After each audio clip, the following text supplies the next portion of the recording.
Bab 1327 mengundang pendukung. Saat perintah pemimpin tersebar, seluruh belahan dunia seberang berada dalam bahaya. Pada hari ini, semua orang kuat dari gereja suci seberang yang berada di luar bergegas kembali ke kota suci pantai seberang. Pada saat yang sama, rune kuno yang tak terhitung jumlahnya secara bertahap muncul di dinding dan di kota suci seberang. Saat rune kuno ini memadat, kekuatan orang suci yang mengerikan menyelimuti seluruh kota suci. Formasi pelindung gereja suci seberang. Formasi hebat ini diciptakan oleh orang suci sejati asli saat itu. Semua rune ditulis olehnya secara pribadi. Formasi ini mengandung kekuatan tertinggi dari orang suci sejati dan sangat mengerikan. Formasi pelindung yang mengerikan ini hanya pernah diaktifkan 2 kali dalam sejarah. Pertama kali terjadi pada saat bencana bintang tahun itu. Saat itu, formasi tersebut diaktifkan dan secara langsung menahan jatuhnya bintang yang tak terhitung jumlahnya, melindungi miliaran jiwa di dunia seberang dari bencana. Kedua kalinya adalah ketika pemilik Penatao menyerang gereja suci seberang. Saat itu, formasi ini mampu menahan pemilik Penatao yang menakutkan hingga beberapa orang suci sejati datang untuk membantunya. Dapat dikatakan bahwa formasi pelindung kota suci seberang telah menyelamatkan dunia seberang 2 kali. Dan sekarang, kali ketiga telah dimulai. Orang-orang kuat dari dunia seberang yang mengetahui tentang formasi pelindung kota suci semuanya tercengang. Bagaimana musuh yang baru muncul ini bisa begitu kuat? Dengan diaktifkannya formasi pelindung kota suci seberang, pikiran-pikiran jalan jahat yang awalnya telah memenuhi langit di atas kota suci seberang dipaksa keluar dari kota suci tersebut oleh kekuatan orang suci yang mengerikan. Tetapi, di luar kota suci, pikiran jahat semakin meningkat, dan dalam waktu singkat, dunia di luar kota suci telah berubah menjadi dunia merah tua. Pikiran jahat menyelimuti seluruh peradaban kosmik seberang. Makam suci. Pemimpin gereja, Lingazu serta uskup agung lainnya datang ke makam suci, yang merupakan tempat peristirahatan para pendahulu gereja suci sepanjang masa. Kecuali untuk orang suci sejati, umur orang kuat lainnya terbatas. Begitu mereka gagal menembus orang suci sejati, akan ada hari di mana mereka akan mati. Hanya dengan menjadi orang suci sejati, umur mereka bisa menjadi panjang dan mereka bisa hidup lebih lama. Inilah sebabnya mengapa begitu banyak orang kuat ingin menjadi orang suci sejati, karena selain kekuatan yang tak terkalahkan, ada juga umur yang sangat panjang. Tetapi sangatlah sulit untuk menjadi orang suci sejati. Banyak sekali orang kuat di gereja suci seberang yang pada akhirnya akan dikuburkan di dalam tanah dan jiwa mereka akan kembali ke surga dan bumi. Makam suci ini adalah tempat peristirahatan orang-orang yang kuat ini.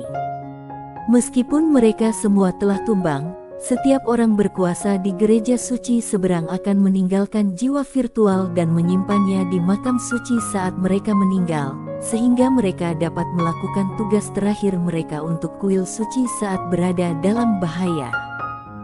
Tepat saat pemimpin dan yang lainnya hendak memasuki makam suci, sebuah bayangan virtual tiba-tiba muncul di depan mereka. Bayangan virtual itu membungkuk dengan hormat dan berkata, "Pemimpin, wanita itu tidak datang ke kota suci." Pemimpin dan yang lainnya semua tercengang. Pemimpin itu tertegun, "Tidak datang ke kota suci."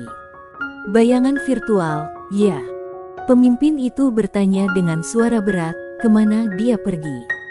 Bayangan virtual itu menggelengkan kepalanya. "Entahlah. Orang ini terlalu kuat. Kami tidak berani mendekatinya. Kami juga tidak berani melacaknya.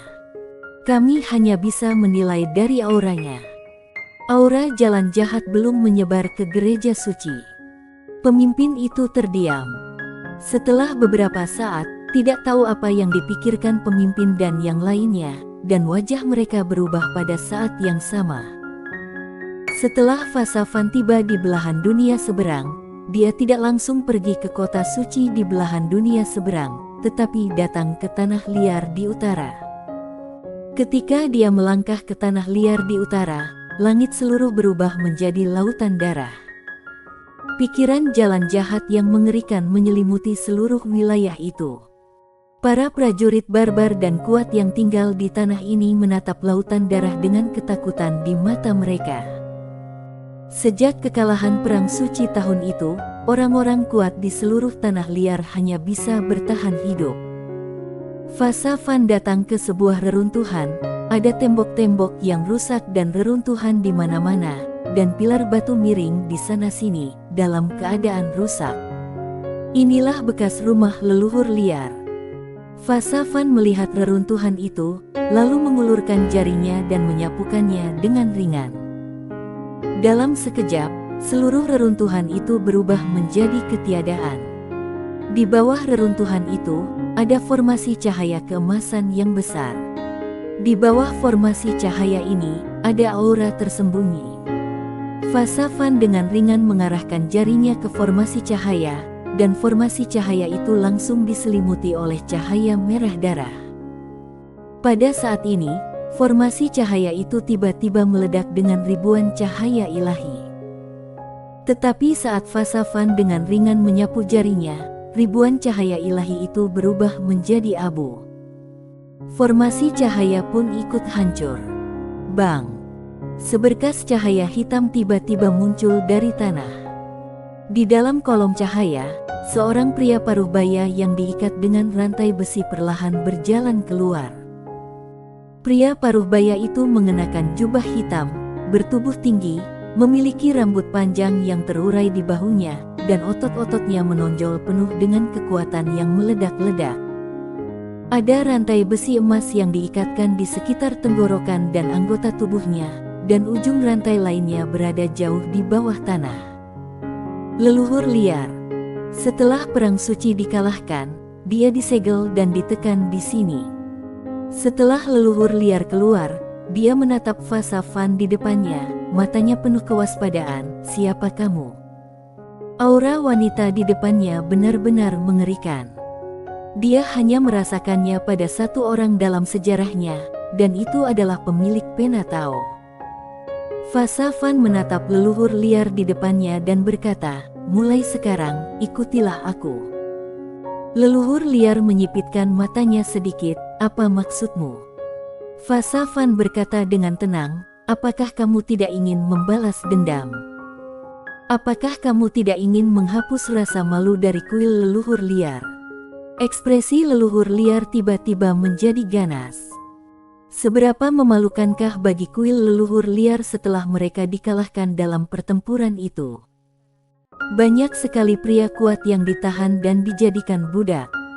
Dia sendiri juga disegel dan ditekan, tidak pernah melihat cahaya matahari. Bagaimana dia bisa menghilangkan kebencian ini? Tetapi, leluhur liar menekan kebencian yang tak berujung di dalam hatinya. Dia menatap Fasafan dan berkata, kamu ingin menghancurkan gereja suci seberang. Fasafan mengangguk.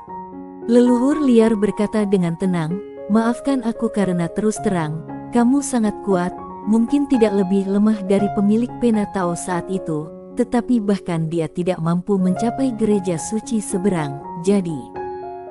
Setelah mengatakan ini, dia tidak melanjutkan. Setelah dikurung sekian lama, dia mengerti satu hal, ketika seseorang tidak cukup kuat, dia seharusnya berusaha untuk tidak terlalu kasar dalam perkataannya. Fasafan menatapnya, kamu tidak punya pilihan lain. Wajah leluhur liar tiba-tiba menjadi gelap, aku bersedia terus di penjara. Dia telah ditipu oleh pemilik pena Tao untuk pertama kalinya, dan dia tidak ingin ditipu untuk kedua kalinya. Pada awalnya, pemilik pena Tao juga bersumpah dan memberitahunya bahwa dia dapat menghancurkan gereja suci seberang dan membangun alam semesta yang adil bersama-sama, tetapi hasilnya adalah dia hampir dipukuli sampai mati, dan banyak orang kuat di kuil leluhur liar terlibat. Tak satu pun dari penganut ajaran sesat ini yang bernasib baik. Fasafan tiba-tiba mengangkat tangan kanannya, lalu perlahan-lahan menurunkannya. Kekuatan jalan jahat yang mengerikan langsung menekan leluhur liar di tempat. Segera, rantai berwarna darah pekat muncul di tubuh leluhur liar. Leluhur liar terkejut, apa yang akan kamu lakukan? Fasafan menatapnya dan berkata, aku akan menyegelmu lagi. Batas waktunya adalah sampai kamu mati. Leluhur liar sangat marah, kamu. Sebenarnya, segel itu sudah mulai terlepas sebelum wanita di depannya datang. Jika dia bisa bertahan selama 100 tahun atau lebih, dia akan mampu menghancurkan segel itu dan memperoleh kebebasan penuh. Tapi sekarang, wanita ini akan menyegelnya lagi. Apalagi, dia disegel sampai mati. Leluhur liar menjadi gila. Kekuatan penyegelan itu semakin kuat, bahkan lebih kuat dari kekuatan penyegelan para orang suci sejati sebelumnya. Setelah menyadari hal ini, leluhur liar merasa ngeri dan buru-buru berkata, kita bisa bicara, kita bisa bicara. Fasafan tidak berhenti dan terus menyegelnya, sementara leluhur liar tenggelam ke dalam tanah sedikit demi sedikit. Pada saat ini, leluhur liar benar-benar panik dan buru-buru berkata, berhenti, aku bersedia mengikutimu. Fasafan menarik tangan kanannya, dan dalam sekejap, semua kekuatan jalan jahat pada leluhur liar menghilang. Leluhur liar merasa lega. Dia menatap Fasafan yang mengenakan jubah berlumuran darah dan sangat terkejut. Kekuatan wanita ini sungguh mengerikan. Fasafan berkata dengan tenang, panggil semua orang ke sini.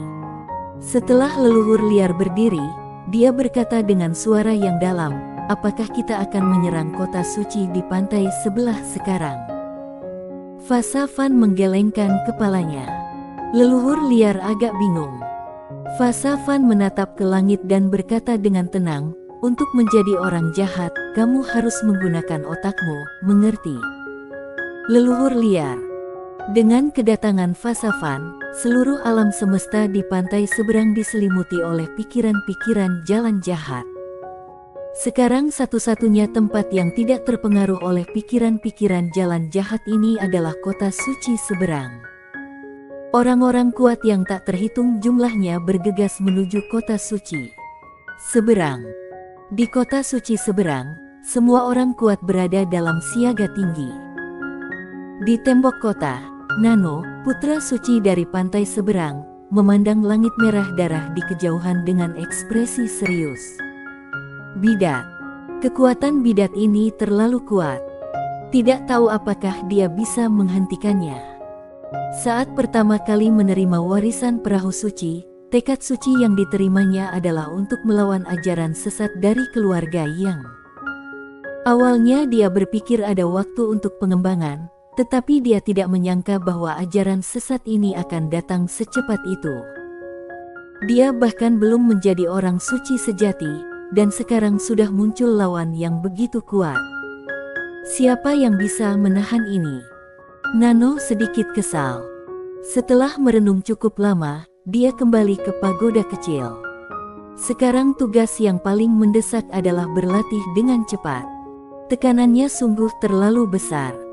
Kecuali Nano, pemimpin dan yang lainnya berada di bawah tekanan yang luar biasa saat ini.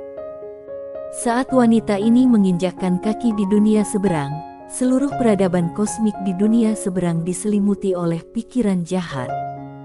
Kekuatan ini sungguh mengerikan.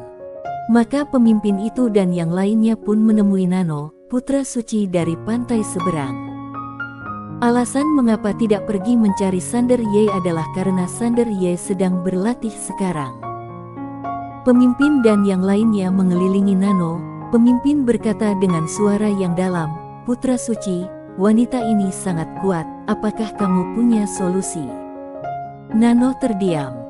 Melihat Nano terdiam, pemimpin dan yang lainnya menjadi sedikit cemas, putra suci.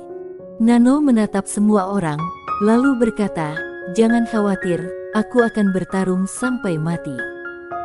Pemimpin itu ragu sejenak, lalu berkata, putra suci, bisakah kamu mengalahkannya?